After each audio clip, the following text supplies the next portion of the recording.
presents School is Now in Session. Welcome to Homeschooled Podcast. Homeschooled.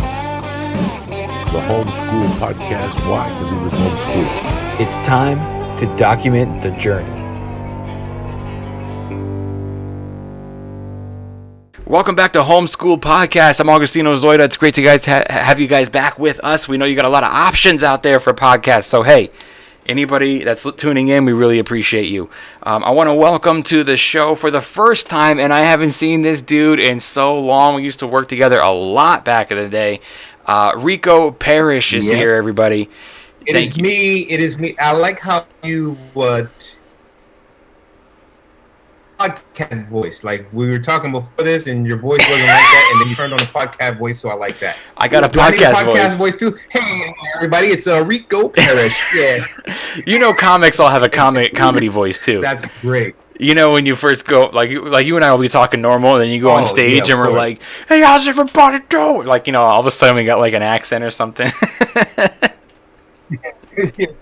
like who's that guy that I was just talking to? Well, welcome to the show, dude. What's going on, man? How's that? Well, really quick, I'm happy for you, man. Okay, go ahead. Sorry, yeah. Let me do a little plugs here. First of all, I just want to thank everybody who came out to the shows last week. I did a little run in Portland, Oregon, and then Seattle. So if you guys are at those shows, I really appreciate you coming out. And if you want to see me live, go to homeschoolpod.com. Click on tour. And here's what I got coming up. I'm in Las Vegas, August 2nd through the 8th. I'm doing the whole week at the Stratosphere. And then after that, August 12th, I'm back in Paso Robles. August 14th, I'm in Boston, Massachusetts. So I'm pretty busy in August. So guys, lots of opportunities to see me. Once again, it's homeschoolpod.com. Click on tour. And then while you're on the website anyway, click on merch and check out the t-shirts that we have to offer. The best way to support the show is by picking up a t-shirt. And, you know, we have all the ex-president's logo is on there. We got the Document the Journey one. Those are pretty cool. And my new one's one of my favorites.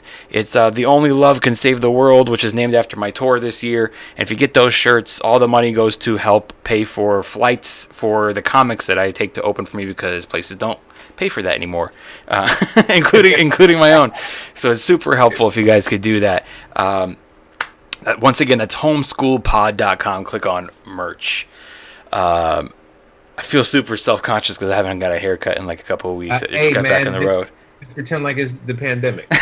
Hey, LA shut back down anyway, so just people don't know. Yeah, we're shutting back down again. Yeah. So wait, you have all the ex-presidents T-shirts. What is that? So my first ever logo for the podcast was it's called the Ex-Presidents. It's the logo. It's like it was me and my co-host Kevin Lyons who we were both wearing like the Ronald Reagan and Nixon mask. But it's like kind of animated. Okay. It's like real California looking, like after Point Break, the movie. Yeah. And it says like Homeschool Pod. It's pretty cool. Not the new Point Break because that one never happened. You're talking about the old Point Break. Yeah. The new one didn't. Bro, Point Break is such a great movie, man. So good. I just watched it last week. I love that movie. I love the ending is so great. He's not coming back. Dude, it's the best. That whole movie is fantastic, dude. There's so many quotable lines.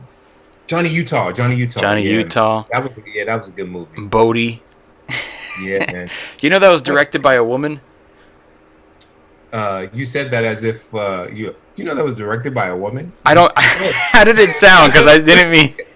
You know what's screwed up is that I didn't even know her name. I forgot her name. But the only reason I said that is because when I first read that, I was a little surprised because it's like a very guy movie. It is. No, I do understand without getting us in trouble. I understand what you mean 100%. Yeah, I didn't mean. Can you believe a woman did something good? I didn't mean it like that. A woman directing a movie, bro. And it wasn't about. Because every dude is like loves that movie. Every guy loves that movie, and I mean, it's such a cheesy, great movie. Yeah, like it's great. It's a bad movie, but it's fantastic at the same time. I think we should one day. I'm going to put together a top 10 bad but great movies. That's probably a great list. We should get you back on again just to do that, and we'll have Kevin here. Kevin's my co-host, who's never here. He was like the original co-host of this podcast, but he got so busy. He's a filmmaker, and then also he went back to school. So it's like whenever he's available, he co-hosts. But he's That's like a funny. big movie buff dude, and that's the type of shit he's into, is bad movies that he wants to force you to watch, and it's still great.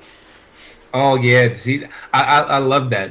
Like, it's very rare that I take movie advice from people or like suggestions, because people have horrible movie taste. I know. So I give everybody one movie, and if I hate the movie, then I'll never take a suggestion from you again. That's how you gotta do it.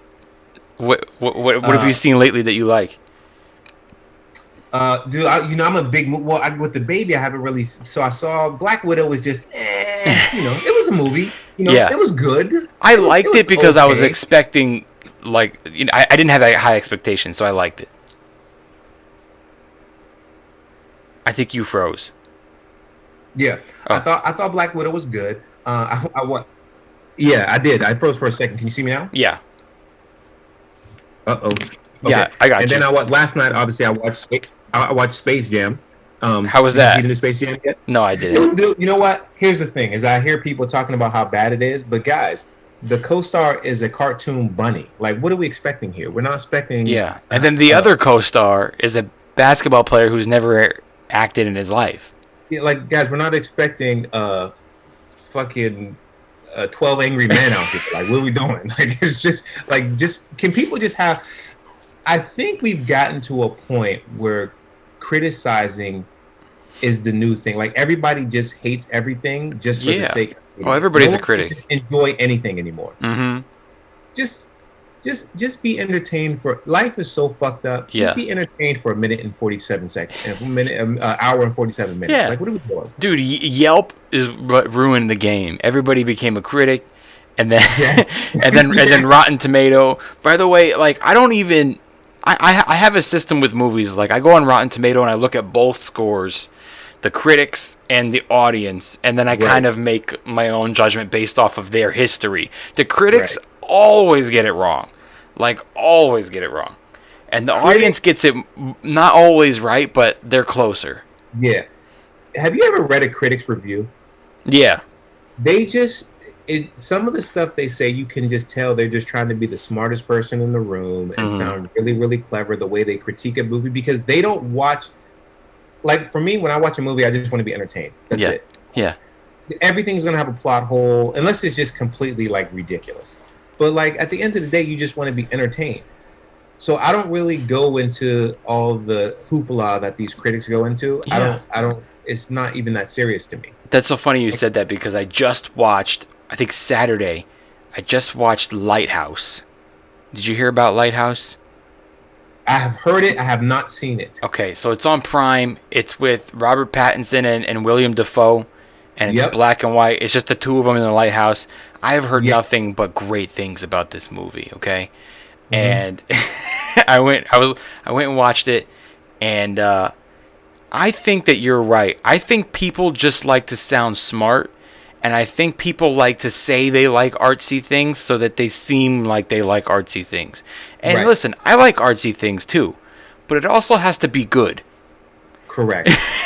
People just they just want to sound different and be contrarian when, like, that. Like, for example, Oscars, right? Yeah. None of the movies that we like usually are ever nominated for Oscars. Yeah. Like, and if they are, they don't win. They don't win. Like, I get it. Like, Best Picture, you want to have some of the, like, it does. It takes a lot to be able to immerse yourself into a character that was in 1647 Britain.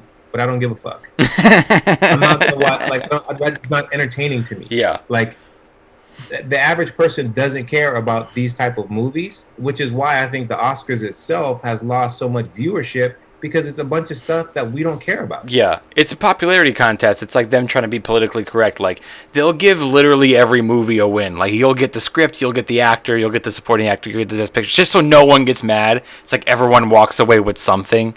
Yeah. It's so political. But it's never a movie you'll ever watch again. Have you noticed that? Never.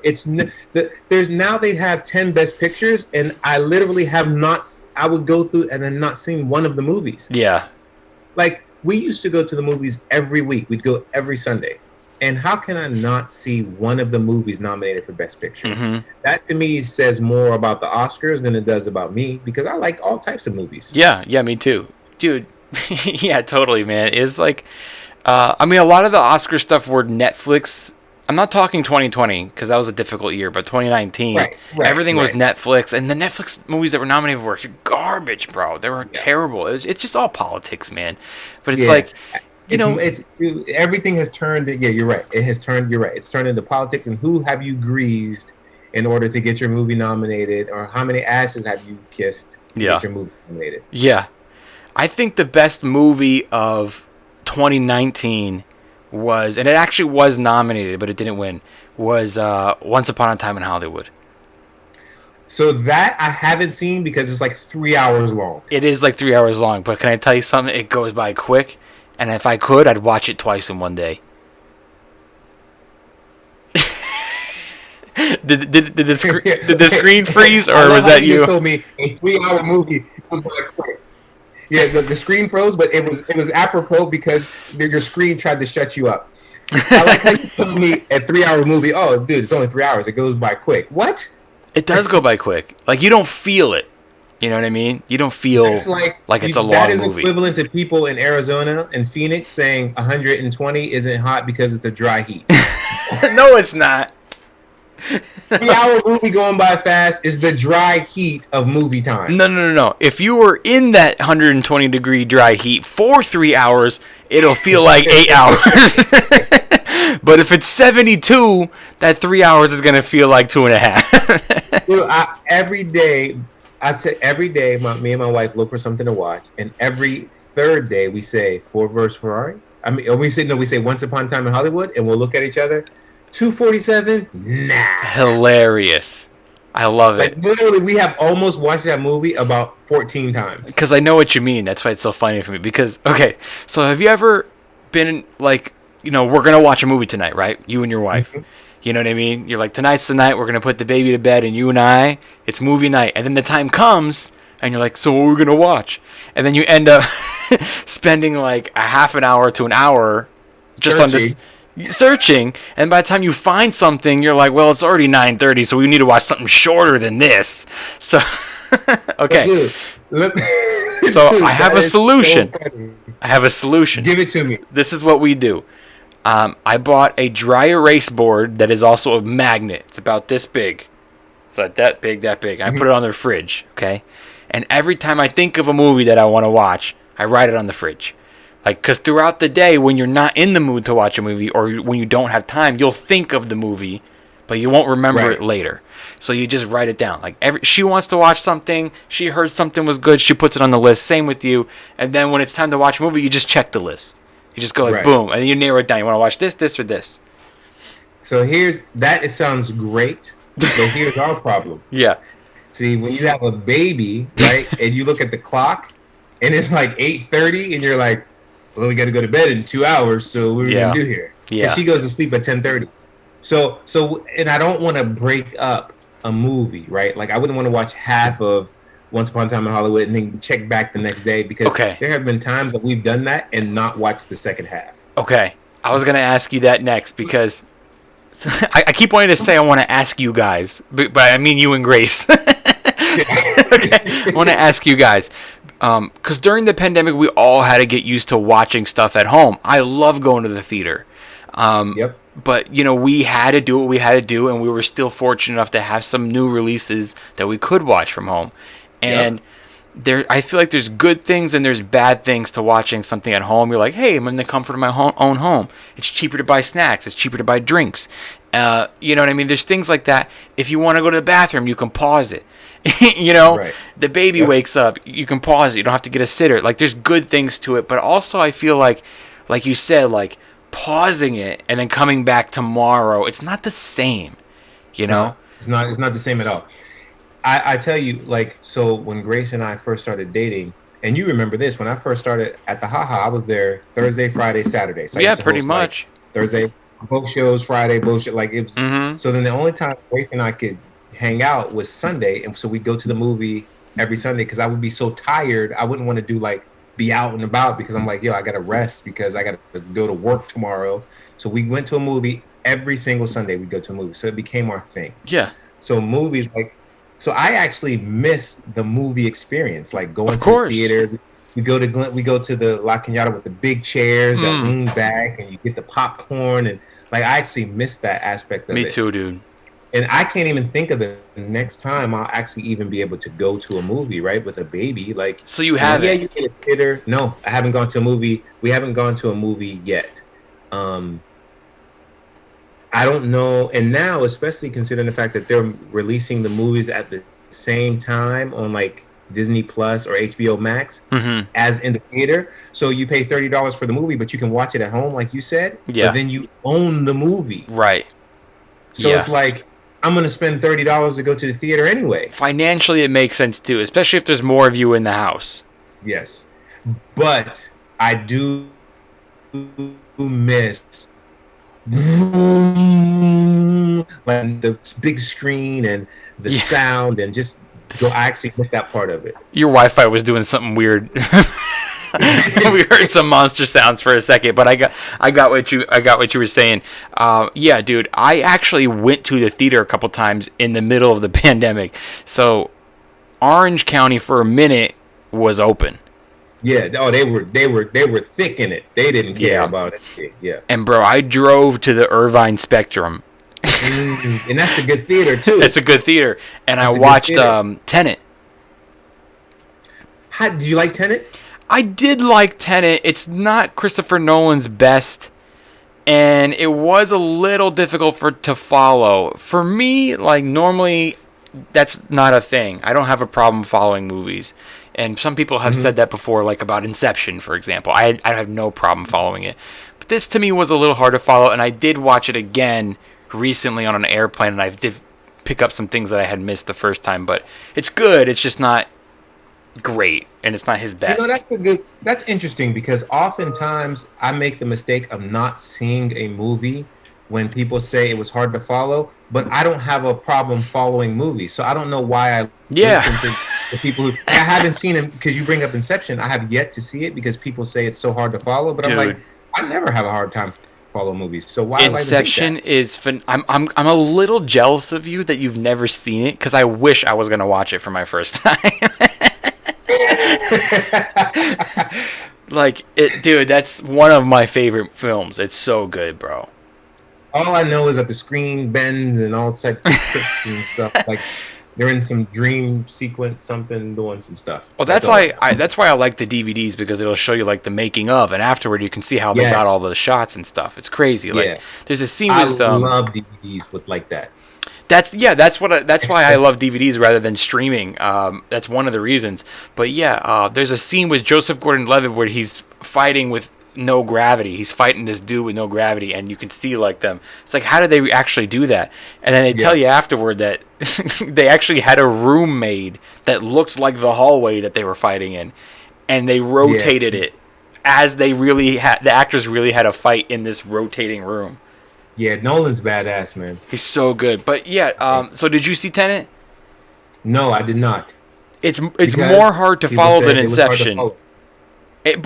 See, I don't have a hard time following movies, but that one I did. But then again, it's like every movie, if you watch it the second time, you're gonna find things you missed the first time. So that's another good reason to have it. Yeah, right. But like I said, like we're like, what time is it right now? I don't even know what time it is. It is 9. It's 9:05. 9, right? So like we couldn't even start a movie because we'd both probably be knocked out by the time the movie. So what we end up doing, like you said, is we'll go through, we'll watch a bunch of previews for movies, and we won't end up watching them, and we'll turn on Bob's Burgers and watch Bob's Burgers. Seriously? I've never seen that show. Dude, you see my shirt? I got Teddy from Bob's Burgers on my shirt. Hilarious. I've never seen it. Wait, you've never seen Bob's Burgers? Not one episode. Dude, what are you doing, man? Where it's can the greatest cartoon. Where can you watch it? It's the greatest cartoon. Hulu? You have Hulu? Yeah, it's on Hulu. It's on Hulu. How long has it been out? It's only about there's like 12 seasons? Is it really? Yeah. Dude, it's good, man. Wait, because it's... Listen, I know this is going to sound like blasphemy, and I know your listeners are going to probably be like, what is this guy talking about? But it's better than The Simpsons and Family Guy, man. Stop it. Really? Yeah, man. It's good. Well, I'm going to have to check it out. Family Guy Family Guy like took it to another level with like the cutaways. They had their own little niche, like with the cutaways and everything. Mm-hmm. So Family Guy was good, but I think, and maybe I haven't really sat down with Family Guy in a while, but man, Bob's Burgers is really good, man. Okay, I'm gonna have to check it out. I'm not opposed to trying it. We're looking for a new, like you said, like sometimes when it's too late to start a movie, you just end up watching a show. We're always looking for new shows to watch because some shows are like an hour. We're looking for like a good hour show because I ain't got 2 hours, but I got one. You know what I mean? Right. We just I'm finished. what else we watch that's an hour? What have you been watching? So we just finished Lupin, which is spelled Lupin on Netflix. Oh, that's the French show, right? Yeah. So I heard with the black guy, right? Yeah. I forget his name. It's a short name. Yeah. So is it good? It's good, man. I was opposed at first because it's French. It was filmed Because it was a black guy. No, because it was a French black guy. The main character was a black guy. No, and dude, the dude is a good actor, which is why I was so kind of annoyed at first because I'm like, because it's dubbed. So Netflix dubbed it. It's a Netflix original in France. So it was originally recorded in French, and you just know the actor is good. You just know, but like the dubbed voice doesn't quite fit. But you know what I do, bro? I think I've seen many doctors over the past several years. I always go for my exams and stuff like that. My hearing's getting bad. And the doctors tell me, and particularly in my right ear, for a year I was deaf in my right ear. I had all kinds of treatments and stuff like that. The doctors tell me because I yell on stage, and that's probably what it is. But anyway, I watch everything with subtitles now. We do too. Yeah, right? Because you miss so much without it. You miss so much. Yeah. I have fantastic hearing because I can't see for shit. Like I'm considered legally blind without my contacts. I don't know if you knew that. I did not know that. I can't.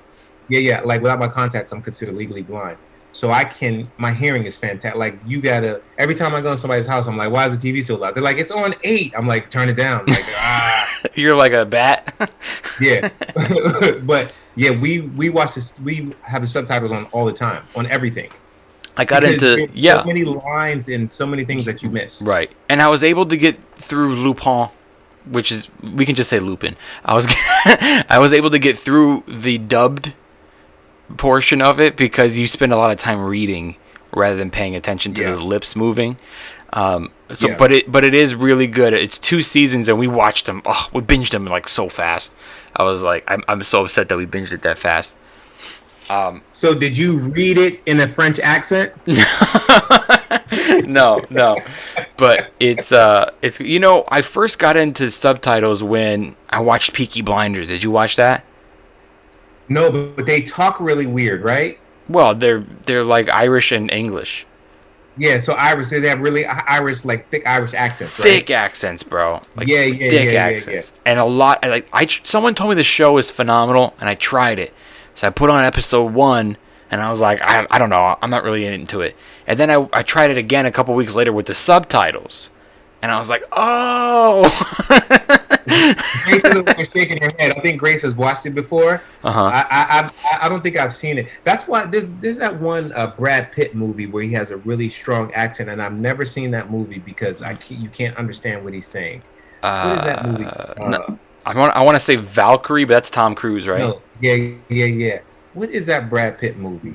I can't remember, but he has a really, really tough accent, and I can't ever watch the movie because it's so thick. But now I can watch it with the subtitles. Yeah, retry it with the subtitles. So Grace didn't like Peaky Blinders?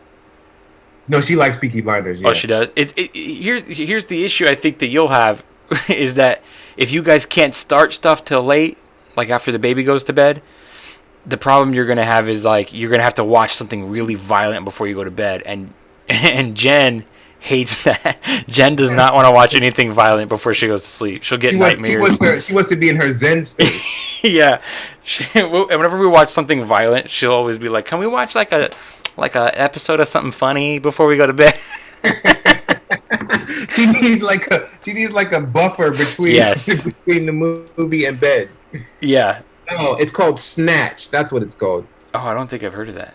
Yeah, dude, the accents are terrible. I mean, it's so thick, I can't understand anything they're saying. Well, this is funny. Before we started recording, we talked about comedy, and then we just been talking about movies. Oh, yeah. Yeah, we're supposed to be a comedy podcast, isn't it? You can talk about whatever you want, dude. It's just Okay. I haven't seen you in so long, and you look great. How old is your baby? 4.5 months. Wow, congratulations. I don't even think I knew that you had a baby until you told me today. That 18. I'm gonna start doing that. 18 weeks. I'm not gonna be that guy. I will never be that guy.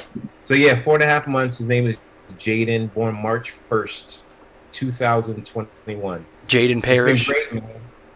Jaden Parish. Yeah, we gave him a Vietnamese middle name because Grace is Vietnamese. That's great. We wanted him to have both cultures. That's fantastic. I think that's great. Yeah. So man, babies are hard. Here's what I'll tell you about babies, man. That's such a great way to go into it. But go ahead. I'm gonna tell you about babies.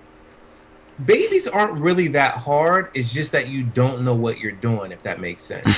But like, as you start to figure it out, it becomes easy. So I think like if I was to have another baby, it would be so much easier because all the things that I didn't know when we first had this baby, I would know already. Like when we first got back from the hospital that first night, dude, you're just like, literally, it's like the mama bird kicking the baby bird out of the nest and you got to figure it out or you're going to hit the ground. Yeah.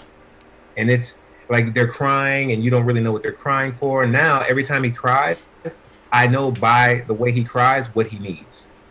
But you don't know that until like the first like 6 weeks because you don't really know what to pay attention to. Right. Now, baby's pretty much easy.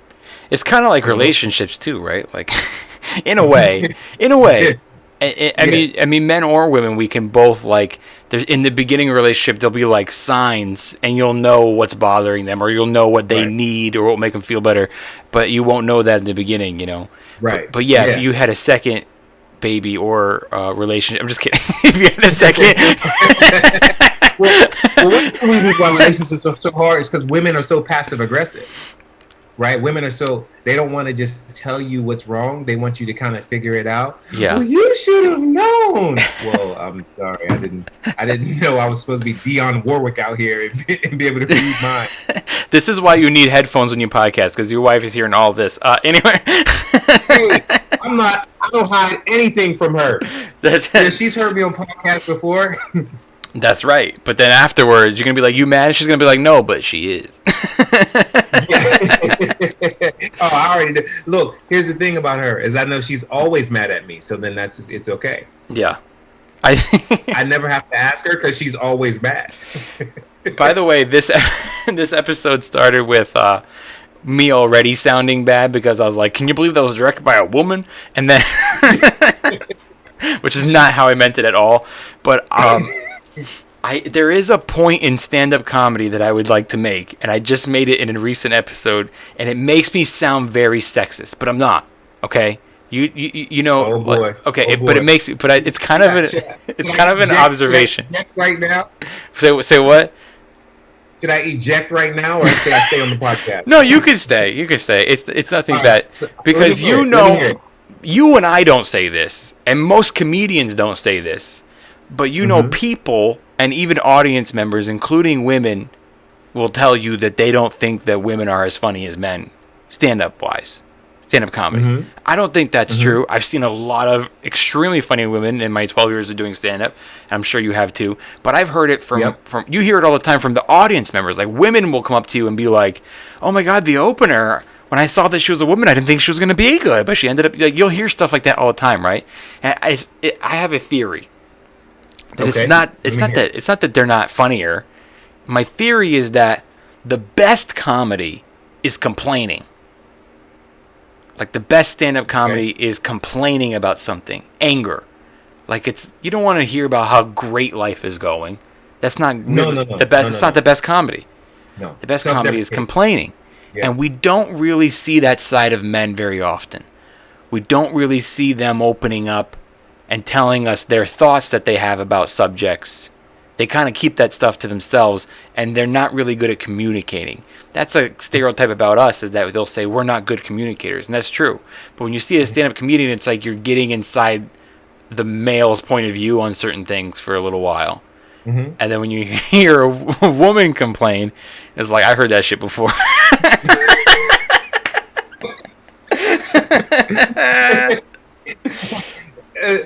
So let me think about this for a second, because you want to eject yourself right now? no, because I'm thinking. Yeah, I'm thinking about how to.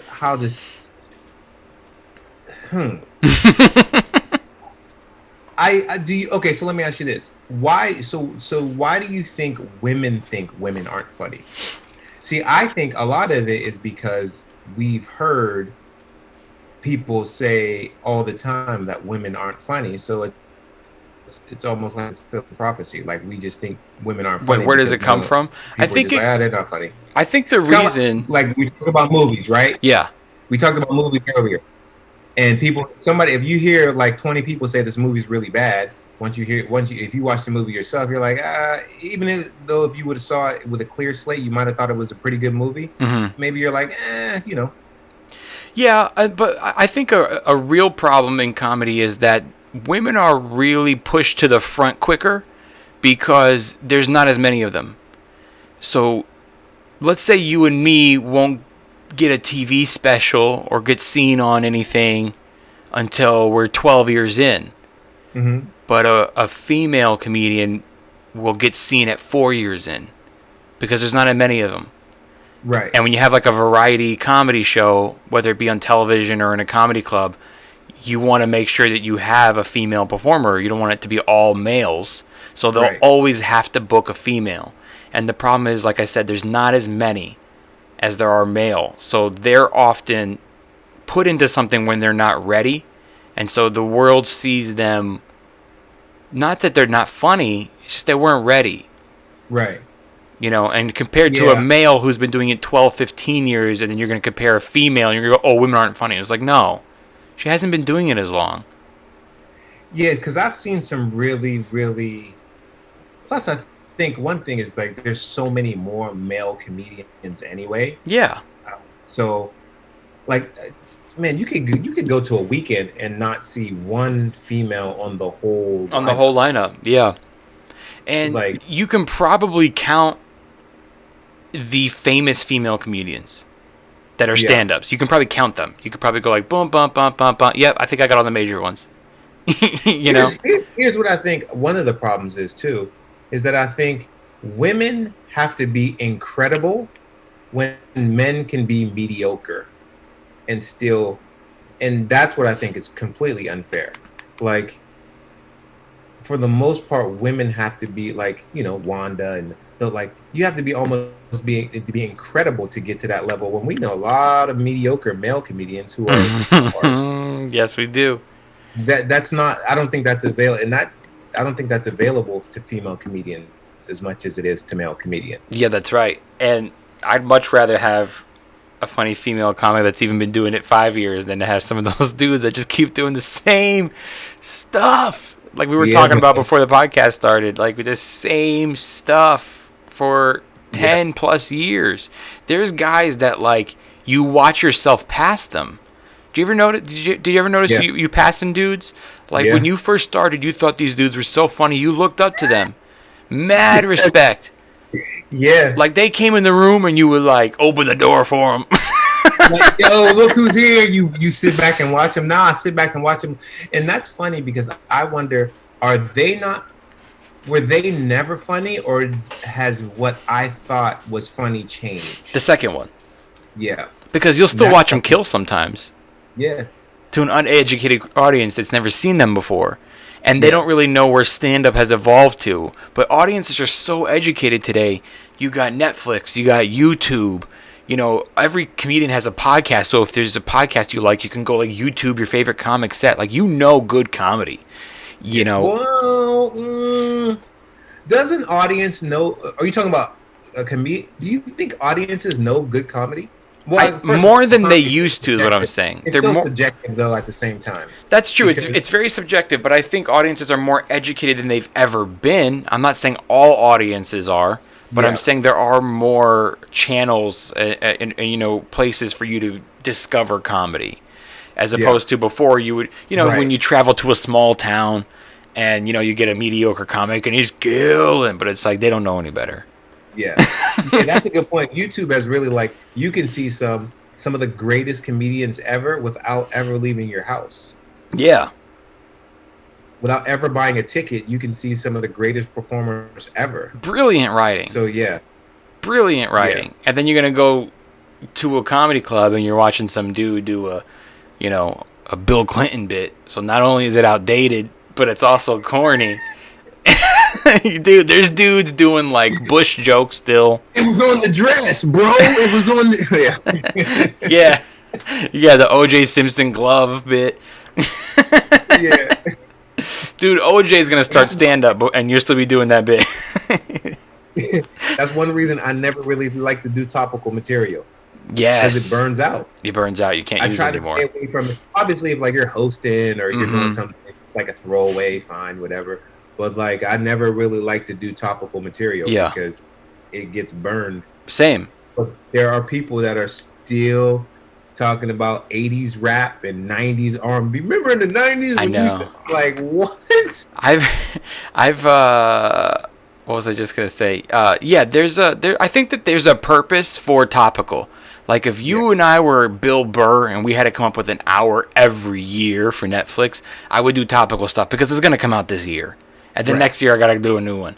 So that's probably fine. And I guess you and I could probably use to our advantage. If we had a really good bit about something topical that everyone's dealing with right now, if you got a good mask bit about wearing masks, or a good, you know what I mean, or a good pandemic bit. Because that has legs, and that you can use that for years. But what you can do with it is right now, if you get a great recording of you doing it once in a packed club, and you throw it up on Instagram and that thing goes viral because everyone's talking about it right now, and you don't ever have to do it ever again in the club. Yep. Yeah. One of my biggest regrets was years ago, I performed at the Laugh Factory and I did a Second Amendment joke. Bro, write some new material.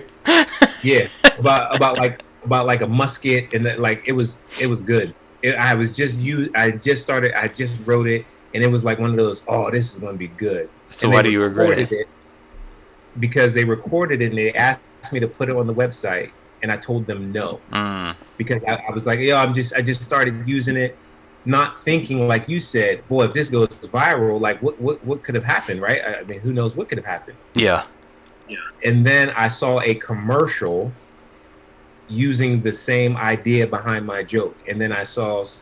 So I'm like, now the joke is dead. People are going to think I got it from this commercial. And if I just let them use it, it got a couple 100,000 views or something, then, Especially those Laugh Factory videos, dude. Those Laugh Factory videos get a lot of views, man. They get a lot of views, man. Yeah, you should have. I always just say, just put it out there. Just put it. I mean, as long as it's not terrible and doesn't suck, what's the worst that's going to happen? You know it sucks in about 24 hours when there's only 59 views. Just take it down. It was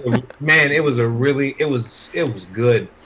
And if anything, when people come out to see you live because it went viral or whatever, you're probably going to have built on it so much that they're not even going to see the version. They're going to see a better version. Yeah, and that's the thing. I was just so dumb to think I can't make it better. I'm not gonna. I'll use this for so long. No, dude, it was timed out. It was gonna get timed out. No such thing as bad publicity, bro. Yeah, man. Yeah. Oh well. So what do you got coming up? Are you doing sets now that the world is kind of open again? Well, LA was open. I've been on the road a lot, so I haven't really gotten too much time to hang in the clubs, nor do I think that they want you hanging. Right. And now we're getting a semi-close again, so I don't know. Yeah. I was at the Laugh Factory in Long Beach last weekend, and I'm there again, not this weekend, but next weekend. And then but like the thing, I don't like to go. I don't just like to go to comedy clubs anymore. Like I'm not doing it, especially with the baby, right? I got to be super careful. Like even after my set, as soon as I do my set, I'm in the car. It was good seeing everybody. I'm out. Yeah. No hanging out anymore. Like what are we doing? And then I have a internet show, an internet sports show with Tony Rock. Okay, cool. So it's on Facebook and it's on Instagram. It's called Stand Up Sports. So we have a show that comes out every 2 weeks, and it's just like we watch videos and. How long are they? Videos. And we'll end up doing. We're going to start doing sketches now that we were going to start doing sketches now that we were open back up, but we'll see what happens. Yeah. Well, I mean, things are still open. Like everything's still open indoors. They just want you to wear a mask indoors, just like before, where you had to just walk into the place with a mask. But when you sit down, you can take it off. Like, I think it's gonna get worse, man. Yeah. Yeah, I think we're going down another rabbit hole. Oh man. Nobody wants to get shot up, man. Nobody wants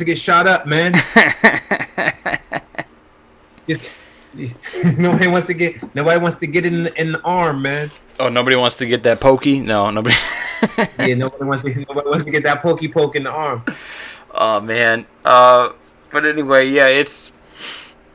I was fortunate enough to work here and there.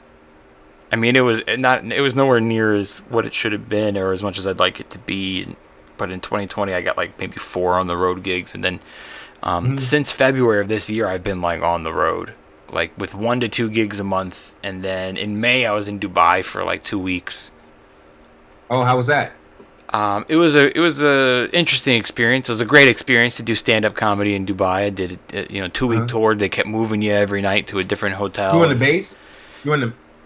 What's that? Were you? It was a military tour? No. Just like a regular comedy tour, just regular audience members. You were there with the Dubanese? What are they called there? Dubanese, they're Arabic. I know, but I mean, you're from Dubai. What do you call it? Dubai is a city. The country is United Emirates. Arab Emirates. Yeah, so yeah, you're yeah. Emirates? I think it's Arab. I don't know, man. Look, I'm American. We're the worst when it comes to other countries. I know. I thought Dubai was the country until I went there. It's the city. They speak mostly Arabic there, but you know what, dude? A lot of Brits live there. Yeah, and that's a lot so how of was the comedy scene? Well, there's not much of a comedy scene other than this one club that booked me, and I happened to also be there the week of the Dubai Comedy Festival. So I did the festival on my nights off, but then I did it's called the Laughter Factory, which is a Dubai comedy club, and they have a comedy club in the lobby of all these hotel rooms, and they're like 5-star hotel rooms, dude. They pay for your room, they pay for your flight. You don't pay for one single meal while you're there.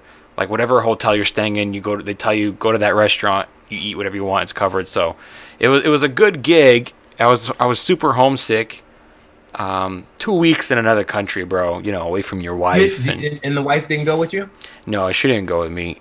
Not only did they not cover her fare, obviously, they never cover this. If you want to bring your wife, they don't want to pay for their ticket. Yeah. But they specifically told me do not travel with anyone.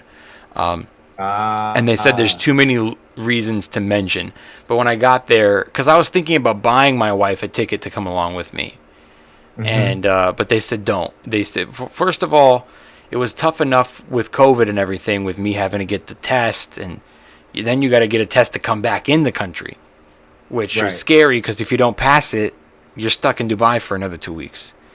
And and they said they've had too many issues with like the girlfriends, going to the restaurants and eating for free too, and drinking. Yeah. But to tell you the truth, bro, I don't like to bring my wife on the road with me or to the comedy clubs with me for a specific reason that when I'm there, I have to really focus on my job. And when she's there, I'm always kind of worried. Is she bored? Is she in a safe place? Because comics. Comics will come, harass your girl, hit on your girl, or if she drinks. I don't know about you guys, but my wife drinks. I mean, she's not a heavy drinker, but when we are out of town, she likes to have a drink at the shows. And if she gets a little too drunk, I got to worry about, like, if she's, talking to somebody and being all mouthy. You know what I mean? And then, like, what if some guy hits on my wife and then I got to, like, yell at somebody and then I never get booked there again? There's just a number of reasons why I don't like to travel. I did just bring her to Portland and Seattle with me because, A, Portland's like her favorite city, and B, when we went to Seattle, we stayed at a friend's of ours house, which is like another husband and wife, another couple that we get along with. Yeah, so Grace. First of all, Grace would fall asleep unless the show's at 5 p.m. So unless the comedy show's at 5 p.m. and it's over promptly at 5:30, she's gonna be asleep. Yeah. But yeah, you're right. Like, plus another reason I don't think I bring her is my wife does not think I'm funny. So I don't even want her. I don't like her at the shows. I talk about her a lot, and she always says the same thing. She's like, let me come watch the show. I haven't seen you in a long time. I want to see your new stuff. And I always go, no. And then she goes like, why? And I'm like, because you always take it seriously. And then she's like, I won't do that. And then sure enough, after she hears one of my bits, so that's how you feel, huh? It's like, I told you not to take it too seriously. Everything is exaggerated for the stage. And, there's that. And you know what else, dude? When we're on the road, we are roughing it. Some gigs are great where it's a 5-star hotel, and I'm like, man, I wish I could have brought the wife on this one. And then some gigs, it's a really nasty hotel, and it's so bad that you want to spend as little time in it as possible. So you go down to the Starbucks and you spend your whole day riding. Yeah. And and she wants to go sightseeing. Hey, we're in Austin. Let's do this hike. Well, there's a waterfall hike, and let's go check out this sightseeing place. And it's like, listen, I'm here for like 48 hours. I'm here to write, do my show, shower. You know what I mean? And it's like, I ain't got money. Once I start going to dinner, once I start, you know what I mean?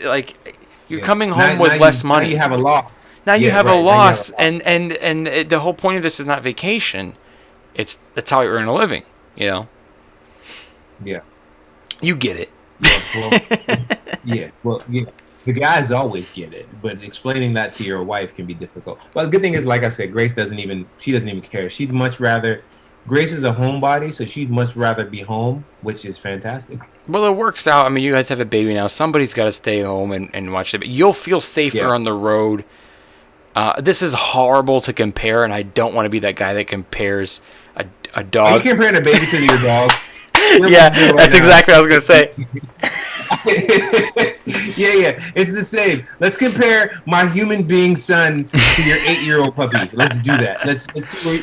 This is going to be worse than the female director line that you had earlier. Well, I got an 8-year-old pit bull who is phenomenal with people, but does not get along with other dogs, and it's a really responsible task to take him on walks, And there's certain people I can leave him with, and there's certain people that I just the whole time I'll be worried.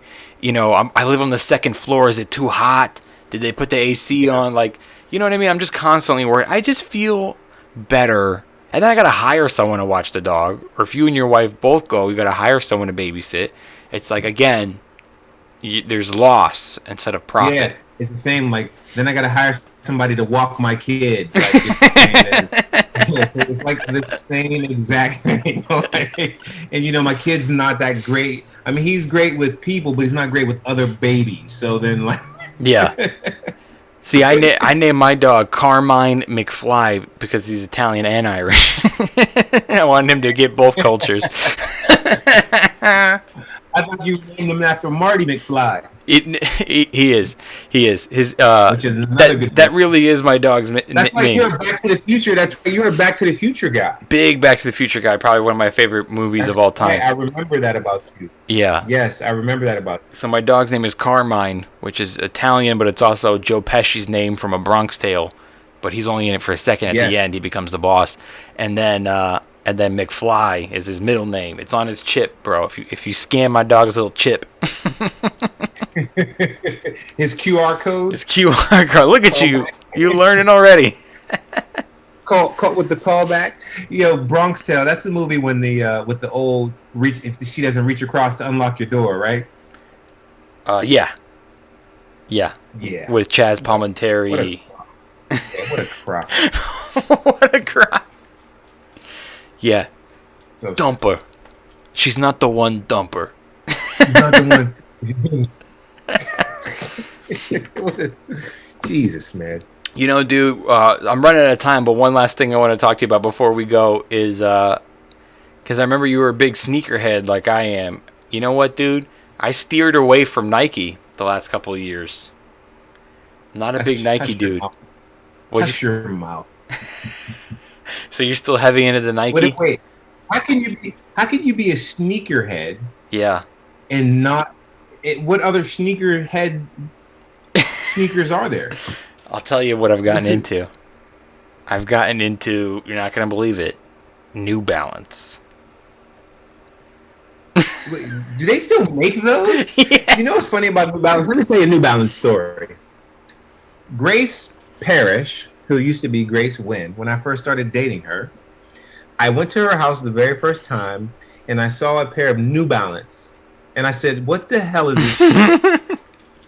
Oh, these are running shoes. That's our common female voice. Running shoes. These are awful. I immediately threw them away, and I bought her a pair of Nikes. How can you be a sneakerhead? First of all, how can you be a sneakerhead and buy running shoes? Because that doesn't even make sense. Because sneakerheads don't run. They don't. New Balance doesn't even have that many good colorways, and so how can you be a sneakerhead with New Balance? Dude, you don't know about New Balance, bro. You got to look into them. They're more than what you think. Don't get me wrong. I still own a bunch of my classic Nikes that I'll never get rid of, and I did the same thing too when I first started in Jen. I bought her a bunch of Nikes, but recently, dude. First of all, New Balance are comfortable as hell, and they are good to walk. We do a lot of hikes. They are good running shoes. So I've heard. But you know what, dude? They're so, like, they've been around for so long that they make, like, those, like Nike will come out with those Nike Bruins, like, it's like, or the Nike Blazer, it's like the replica of the 80s version. That New Balance has been around so long, they're doing that, and there's really cool, like, old 80s looking New Balances with so many different colors. I got some cool yellow ones, bro. I got some, like, red, white, and blue ones. They're pretty dope, dude. I'm not gonna lie. So, you're correct. They're comfortable.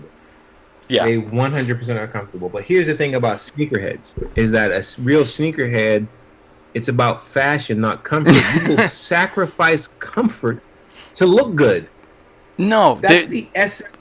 But, okay, I have my New Balances that are for comfort, that I walk and hike in, and then I have my ones that are for fashion that I only wear on stage because I don't want to get them dirty. No such thing as New Balance for fashion. Yes, there is, dude. They've never created a shoe for fashion. It's never happened in the history of New Balance. I'm gonna send you 3 shoes. I'm gonna do like that blindfold car commercial. I'm gonna send you 3 shoes without the logo on it, and I'm gonna tell you to pick which one's the New Balance. I'm going to have to look this up to see if there are some actual good New Balances in these streets. They're pretty dope. There's some and you know what's the best part about them is that they're not as expensive as Nike. How much are a good pair of quality sneakerhead Like New Balance? high end ones are anywhere between like 90, maybe about 90. I'd say on the high end 90 to 110. But dude, that's like for their brand new shit that's coming out, but you don't want those. You want the retro ones that look cooler. Right. And those are like $50, $60. That's like, you know what that's like? That's like buying a steak from LB's Big Boy. That's what you're doing right now. The high ends are $90. It's true. It's true.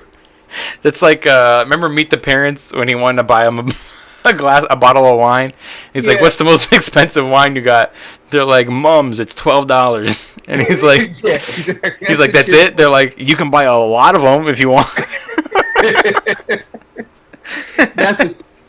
So you know what? I'm not gonna lie though.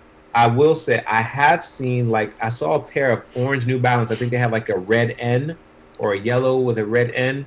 They look pretty dope. I'm not gonna lie. There's a new one I think that you're describing. They come in different colors. There's orange, and then there's one with the red, and then the other half is like gray or something with like a rubber back or something like that. Yeah. So those will be like 90 or 110. ooh. Bro, there's a website called Joe's New Balance Outlet. Okay? And you can find some Nikes, and I find like all the retro ones on there, and they have my sizes. And they're like, but you have a little foot though. What's your foot? no, I don't. I wear a 12, dude, which I mean for me, Oh, you have the most. That's the 12 and 10 is the most popular size, I think. is it? Yeah, I'm 13, so that's very. It's hard So for it's me. hard for you, yeah. But see, you're tall though. I think for my height, it's a pretty big foot. Like I go between it is. 11 and a half or 12 You're like- 5'9". on a good day, bro. Yeah, you got some big ass feet to be a short Yeah. motherfucker. Dude, you know what's funny? I actually went down a shoe size when I lost all that weight. You remember me when I was big? Yeah, dude.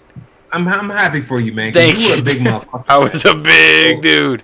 Yeah, you're a big boy, man. I So was you look like, good, man. thank you, bro. You do too. I was like 250 at one point, and right now I'm 180. I'd like to get back down to 170. Yeah. I'm trying to go back down to that. So yeah, dude, that's what's going on. But Dude, look at that, man. You lost a whole human on. You lost Yeah. you lost a nice sized toddler, man. yeah. Well, the good thing is like that's been over 5 years since I was that heavy, so I've kept it off. Yeah. It's just maintaining. Like I promised myself I would never go over 200 again, and during the pandemic I got like 190 something. So I was like I had to do something. So like towards the back end of the pandemic, I lost a bunch again, like another 10. But I'd like to get down. Oh man, 170. we hitting close to the time, man. Well, yeah, I gotta know you prepare guys because I got another one coming up. I'm actually having on the lady who owns the comedy club in Dubai, so it's 9:00 in the morning for her, which is why I'm doing it so late. Are you gonna, yeah, I was like, who does a podcast at 10:00 at night? So, Yeah. so are you gonna change your shirt? Or are you gonna use the same shirt, and then people are gonna be like, how many podcasts is he filming today? I think I'm gonna change my shirt. I might even put a little hat on. I'm gonna go put on some. I got a nice little New Balance hat. But it's great to see you, dude. Yeah, I hope that man. we're on the same lineup or something soon. So, not this weekend, but next weekend, you're in Long Beach Laugh Factory. Yeah, I'm in Long Beach Laugh Factory. I don't remember the time or the date because I'm unprofessional. I'm in the Long Beach Laugh Factory Friday at 7:45. And where's the best place for people to keep in touch with all of your shows? So, like Instagram or Facebook? Yeah, you can go to Instagram. It's Ricco Parish, 2 C's, 2 R's. So RICCOPARRISH. And that will also have the links to the sports show that I do too on Instagram or Facebook. I just started social media. So like literally I had my wife running the account in the beginning because like I said, I know nothing about technology. That's I'm the like, way how do you it post something? Good, man. Meanwhile, I got there's random people DMing me, and she's like, "This fat girl DM'd you and asked what you were up to." Yeah. So ladies, use the burner phone if you're gonna DM me out there. It happens. Hey man, good to see you. It's great to see you too, dude. Everybody, don't forget, I'm in Vegas August 2nd through the 8th. I'm there the whole week at the Stratosphere. And all tickets are available at homeschoolpod.com. Click on tour. Don't forget to pick up a t-shirt. Click on merch when you guys come out to these shows. And you're already rocking a shirt. That makes us feel good. So that's it, man. Make sure you keep it. Old president's shirt. The ex-president, the old presidents. This episode was brought to you by New Balance and Old Presidents. And the old presidents. Which All right, is, man. Have a good one. You too. Thank you to your wife for letting us do this so late at night and dealing up with all the. Hey! I'm the boss here. Okay, whatever you want to say, bro. I'm the boss here. Yeah. Whatever you want to say, dude. Right now, the baby's the boss. Yeah, that's touche, my friend. Touche. Thank you both for your time. I know that it's time consuming, and go watch Bob's Burgers. And All right, boy. dude, watch Have a good one, Inception, dude. Watch Inception. That's your homework until the next time I have you on. Watch Bob's Burgers. I will. I promise you. All right, dude. I'll see you. All right, later. Later. That's my guy right there, man. All right, that was Ricco Parish. Awesome dude. I love that guy. I haven't seen him or talked to him in so long, so it was wonderful to catch up. And I want to have him on again. We should do a whole nother episode of like a list of bad movies that you love watching. I think that's a great topic. I think it's something that Kevin Lyons would absolutely love to be a part of too. We'll get the three of us on together. We'll do another one, a part 2 of these. Speaking of part 2s, if you guys heard the last episode with Nate, we were going to do a part, it's comedy tips part 1. So we're going to do a part 2, and I'm recording that with him later this week. So that will be coming out this week. And so we're going to go through some of the basics of comedy that you want to keep in mind, plus how to build an hour set. We're still doing that, so stay tuned for part 2. If you're not subscribed to this podcast, please do already. And if you haven't already subscribed on YouTube, please do that. We need to get those numbers up. My YouTube is kind of slow, so please, if you like watching the podcast, go watch them on YouTube, and you can see this furry hair and my little acne I'm getting today. I'd be sweating because it's so hot, so I'm getting like acne and stuff. But anyway, I hope I see you guys at one of the shows after Vegas. I'll be in Paso Robles. I'm returning there again. This time I'm bringing Jimmy Schubert with me. We're co-headlining August 12th, Paso Robles, and then August 14th, you can see me and Lee Sayat. I'm going to have Lee Sayat open the show in Boston, Massachusetts. Again, these are all limited seating, you guys, so make sure you get your tickets at homesschooledpod.com. Click on tour. I want to remind everybody that only love can save the world. I'm Agostino Zoida. This is Homeschooled Podcast. Peace. So I saw your website too. You do like something is that beer breweries? No. So I do a lot of breweries on the road. Okay. So, I'm at this point in my career where I can headline because I've been doing this for 12 years and, I have a solid hour and I can headline. I'm a decent headliner, but it's like I'm at a point where you're making that transition of like, no one knows who the hell I am. So right. It's like, I'll play you have the material, but no one's going to come fucking see you. Mm-hmm. Like if you get booked at a club, they're going to, are you going to get, it's weird, man, because comedy is a weird place where now you can have like these internet and Instagram cats who have a bunch of following and they'll get asses in the seats, but they can't do the hour.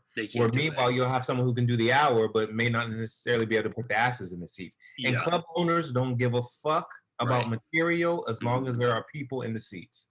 That's 100% true. And I have found maybe I can count on my hand the places that really do see talent and they know that if they're good to you, when you do blow up, you'll always remember them. Like there's less than 5, I'd say.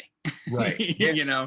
But yeah, other than that, and you know what? I do okay depending on the city that I go to. I do okay sometimes. So right now I'm doing like 60 seaters and I'm filling out 60 seaters. Okay. And I always go to the comedy club in that city first. And some of them have given me a shot, but I go to the club first and I go, I'm coming to your town. I don't want to step on no toes and I don't want to be disrespectful. Book me at your club. Like just give me one night and see how I do on one of your off nights. I'm like, I guarantee people are going to love me. And, it's going to be one of your off nights anyway. So maybe we'll have a great sales. Maybe we won't. And like some of them have been cool and some of them are like, nah, no thanks. And I go, okay. And then I'll do a brewery or some other kind of venue in your neighborhood and I'll sell 60 seats. Yeah. It's so funny because what I do, like I'm opening up for Tony on the road once, Tony Rock. Oh, yeah. And then like after the weekend, I'll go to the club owner and I'm like, listen, I can come back without him, like whatever. And you'll get like, and when you're doing your thing on a weekend, right? Like you and I are very self-aware when it comes to how we perform. Yeah. And I know there's been times when I fucking smashed a weekend and they're just like, okay, yeah, whatever. Okay, cool. Let us know when Tony's coming back, right? But going back to like you said, like those club owners, man, they don't have time, and they don't care about what's on the stage. They only care that there are asses in front of it. Yeah. That's all they care about. We're entering into a new era, dude. That for years I opened for Joey Diaz, like maybe 8 to 10 years. Yeah, I was gonna ask you about that. Okay, so we could talk about that on the podcast a little bit, but yeah. So for like 8 to 10 years, I opened for him from MC to feature, to, growing from 10 to 30 minutes. Okay. Mhm. And I remember during that time, it was the beginning of the podcast boom. It was Yep. all these dudes were blowing up, and like Joey was selling out these comedy clubs every weekend, and he was selling out theaters at some point, and then all these podcast guys were doing so well that managers of the comedy club and the bookers weren't even in the room, let alone when Joey was on. Imagine when I was on. Right. It's like they weren't looking for the next thing. Right. They were focused on what's here now. It Right. was like, it doesn't matter who opens. It doesn't matter if Joey bombs or if he kills. These Right. podcast numbers, he's going to sell out every time. Right. And That's you know what? That's a great point that I didn't even consider, because most of the time when you get settled up and you get paid on Sunday, the guy who pays you wasn't at the club the whole week. I know, or he didn't watch you like at all. So They he doesn't rarely even see you. And it doesn't matter what the manager or what the waitresses say, how good you were. None of it matters.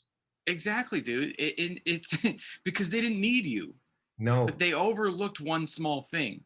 Eventually, the comic gets so big, he's not doing your club no more. He's doing theaters now. Right. Okay. Right. And then B, Right. that same another comic who is just as big, different example, whoever, I won't even say a name, getting Me Too'd or something. Whatever it is, these huge guys that you were banking on are not going to be there forever. And you should have been developing the next. That's what I don't understand. It seems like they should be considering, they should be thinking about the next guys and helping build a pipeline so you have new, fresh faces. Right? Yeah. So that, I don't know, because like, it seems like they're bringing the same guys and then this. Yeah. A lot of guys do not change their material. Yeah. Over years, they've been doing the same sets over and over and over. So when you bring them back in 8 to 9, 10, 12 months, they're doing the same exact. We've seen it, dude. How many years have we worked at Haha and those old cats would come in there like, so like, man, I've been on the road. And then they come back 4 years later with the same act. It's the same. And you're like, bro, come on, man. You didn't write one new joke. I know. You didn't have one new observation. Nothing new happened to you in life. You know what's killing me, dude, is right now after this pandemic, people that are still doing the same jokes. You didn't have nothing to say. You ain't gonna talk about the pandemic. No. You didn't write a joke. Doing it, but you ain't got one new joke. You were home for 10 months. You didn't have one new joke. No, man. Yeah, it's crazy. But I think that, and I'm not saying that there were no new acts developed, because there were, but that wasn't done by the comedy clubs. It was done by social media, podcasts, or people self-promoting and hustling their asses off. Yep. And, I think that we're entering in a new era where they realize, I like to call it the power shift. They didn't have as much power as they thought they did. And and these people don't need them anymore, right? Especially like LA is a perfect example of, like, because the way the comedy club is set up, they don't pay you because the whole idea is, well, you could get found if you're here and you perform at our night.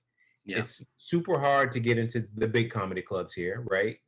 The whole, you go on the Monday and you put your name in the lottery, and that doesn't work, right? Yeah. We both know that doesn't work.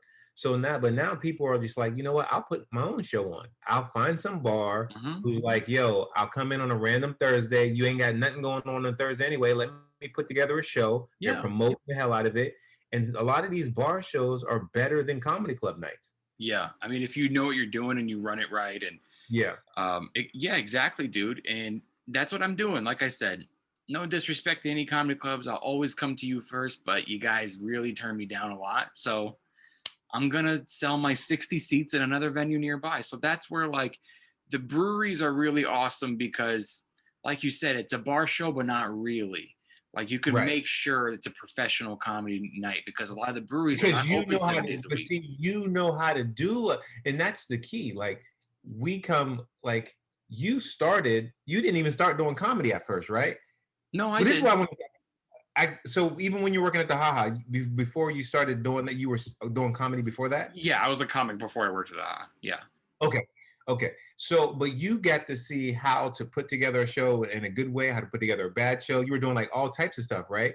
So now transition to that, there's a lot of comics that can't do that, but you already know how to put together a really good show and what it takes to put together a good show. So you already have a leg up on even a lot of the comedy clubs. Exactly. Just think about it. A lot of these comedy club owners, they don't know how to put together shows. They don't know what they're doing.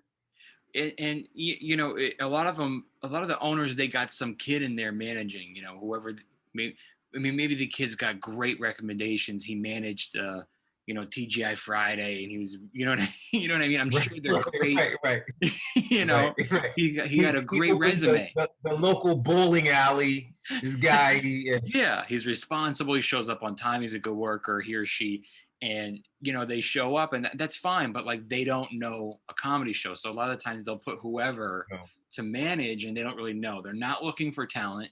They're not running the show right. They're not seating people in the front. They don't know the little details that you would know.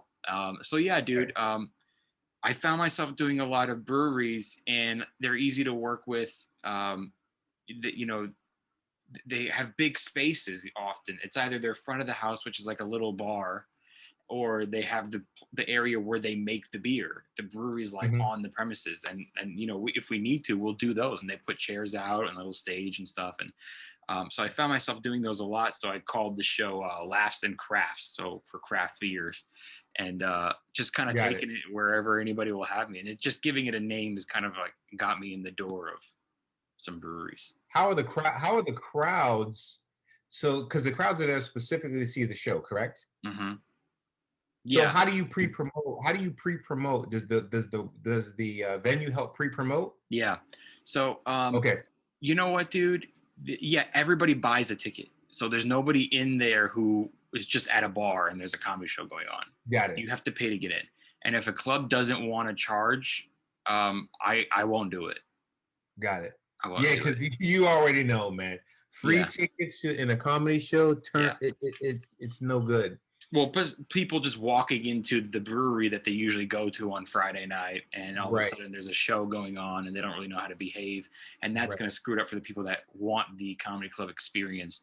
So, you know, dude, So one way to promote it is I ask the venue to do their part. I make these flyers that now we got the QR codes, you know. Mm-hmm. I know your wife did did your Zoom for you, but that's the thing that you can scan with your phone, right? Yeah, you go out to dinner and you scan it for the menu. Yes. So, dude, I put QR codes right on the flyer, and I print about like 100. Let's say they have 50 tables, or no, let's say they have 25 tables. I'll do 100 because, you know, people are going to rip them and throw them out and stuff. So this way they keep replacing them. And like a month before I do the show, I ship it to them and I say, put these on there. So it says like Laughs and Crafts, you know, one night only, you know, comedy club at your local brewery. And then you just scan the QR code and it takes you right to my link where you can buy tickets. And plus it's all word of mouth. And then you know how many tickets are already sold because it's already everything's digitized. So even before you get there, you already know what you're expecting. Yeah, dude, I do pre-sale all the time. You get more discounts by going pre-sale rather than buying at the door. I don't do that buy at the door stuff. I mean, if there's still seats available and you want to buy the door, fine. But you get discounts for buying online because, dude, I don't want to get on an airplane and I don't know if there's anybody at the show. Right. Yeah. You know? Now it starts costing you money. And I use Eventbrite. So if you're ever going to do events and you want to sell tickets or something, Eventbrite is the best. It's like easy to manage it's like managing a Facebook account. Mm-hmm. And I found it the best when people like, I always like talk to the people after the show and I say, how'd you hear about it? And a couple people might say this is our local brewery, but that's not that often. Usually it's either they heard about it from my podcast or they follow me, or the biggest one is, I Googled things to do tonight in my city. And Eventbrite is always the number one results when you do that. Oh, that's good. Yeah. Yeah, people will go like, what is there to do tonight I just came from Seattle. And a lot of people told me that's what they did. And my show pops up. It's like, you know, comedy night and beer tasting. That's like Eventbrite is doing their part too. Mm-hmm. And, you know, wine tasting was big for a while. I mean, it still is if you know, to people that love wine, but beer tasting kind of swept the nation the last 2 years, which I found out about through my sister, who was super into like the beer world and, was doing like all the social media for all the breweries and stuff. Homeschooled podcast. Homeschooled. The Homeschooled podcast. Why? Because he was homeschooled. I don't want to do that. Okay. I don't want to do that at all.